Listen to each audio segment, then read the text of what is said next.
Shalom, I'm Messianic Rabbi, Zev Porat, and today I'm going to be speaking to you about Yeshua.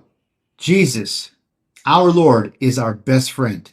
Please like and subscribe this video and forward it to as many as you can so we can reach the world with the gospel of Yeshua the Messiah and have many brothers and sisters praying for us as we preach the gospel in Israel and around the world. Our best friend, Yeshua. And one of the reasons that Yeshua is our best friend and can become our best friend, of course, because he's God, but another reason is identification.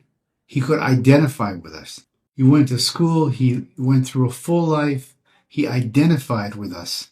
And of course, he gave up his spirit on the cross, on the tree for us. But until that time, he walked on the earth as a human. What we call walked in the flesh. Sinless, but walked in the flesh. And so he was able to identify with us. Now, of course, Yeshua is God. And even if he didn't walk the earth, he would identify with us. But by walking on the earth, he was able to show us that he's identifying with us. And therefore, he's our best friend. And one of the reasons he can be your best friend, another reason is because he was a human. He walked in the flesh. He could identify with us. And we can identify with him. It's like time. God lives outside of time. But God made time for us so we can understand. God is eternal. He's outside of time. 2 Peter 3 verse 8. But beloved, do not forget this one thing, that with the Lord 1 day is as 1,000 years, and 1,000 years is as 1 day. And everything in the Old Testament is a shadow of the new. We find this also in Psalms 90 verse 4. 1,000 years in your sight are like a day that has just gone by, or like a watch in the night. So God created time for us so he can identify with us. In the same way, Yeshua came in the flesh so he can identify with us. And of course, God's master plan to redeem us, to die on the tree on the cross for our sins and rise on the third day. And by his blood, all who repent and believe have full redemption of sins and eternal life. Now, this is a biblical concept. Let me show you some Bible verses. Hebrews chapter 2, verse 17. Therefore, in all things, he had to be made like his brethren, that he might be a merciful and faithful high priest in things pertaining to God, to make propitiation for the sins of the people. Now I'm going to talk about that word propitiation, especially in Hebrew, what it means. And the word in Hebrew is hamshachah. The word we read there in the Bible, propitiation, means hamshachah in Hebrew. And the word hamshachah in Hebrew means a debt is paid, justice is satisfied, wrath is removed because the issue causing it has been removed. Propitiation is what happens when a real problem is fully dealt with, so judgment can no longer remain. Let's give a praise in the house of the Lord. Only our best friend, Yeshua, can do that. Hamshachah. Now let's continue to verse 18. For in that he himself has suffered, being tempted, he is able to aid those who are tempted. That's why he can aid us. That's why he can be our best friend. Because he himself has suffered. He himself was tempted. So he's able to aid those who are tempted. So Yeshua is able to aid us during temptation. For thousands of years, they had sacrifices to remove or cleanse or cover their sins, not take away their sins. What Yeshua did was not just kapara. Kapara means to cover. But he completely took away, completely satisfied the wrath of God through the atonement of his own blood, once and for all. What we read in Hebrews 2, verse 17. Propitiation for the sins of the people. Hamshachah in Hebrew. God is holy, perfect, and righteous. And our sin has offended that righteousness. That's why the Bible says, do not grieve the Holy Spirit. And Yeshua's righteousness made us righteous. Let's give a praise in the house of the Lord. We're small people with a big God.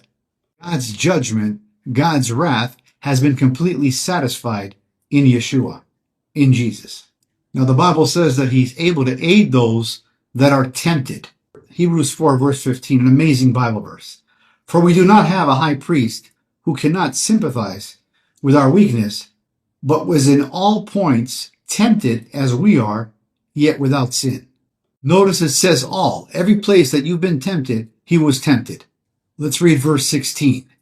Let us therefore come boldly to the throne of grace.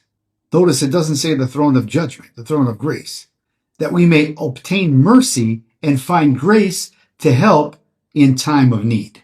So if you've been tempted, if you're going through a temptation or a time of need, you can come to the throne of grace. Hallelujah. It's a throne of grace. It's a throne of mercy. It's a throne of sympathy, someone who can sympathize with you. It's a throne of grace, and the one sitting on it has been a human being, and he understands. You can talk to Yeshua about everything because he understands. Yeshua also understands work because he was a carpenter. He can identify with us because he went through everything. He did all these things to identify with us. The Creator became the creation. It's unbelievable. So he understands. Have you ever had pain? Yeshua understands pain. He understands. Isaiah 53 verse 3. He was despised and rejected by mankind.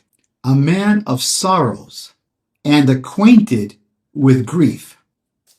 Now look at Isaiah 53 verse 5.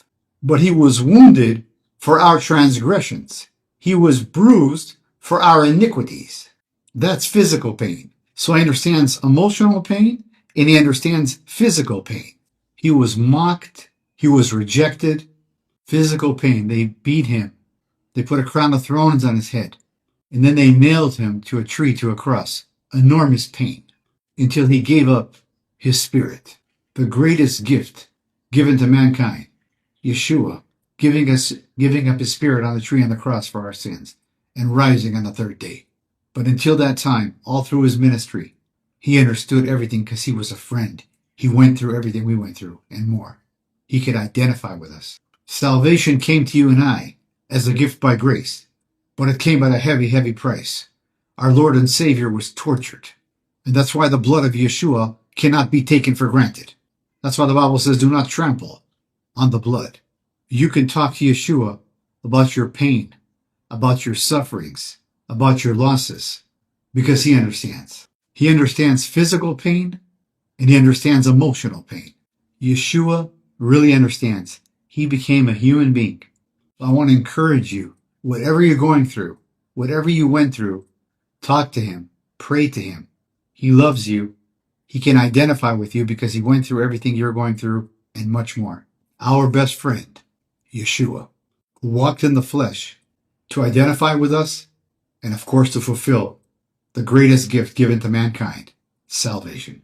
Thank you for joining me. Until next time, I'm Messianic Rabbi Zev Porat, sending you blessings from Israel in the mighty name of the King of Kings and Lord of Lords, Aryeh Yehuda, the Lion of the tribe of Judah, the great I am, Jesus Yeshua. Amen.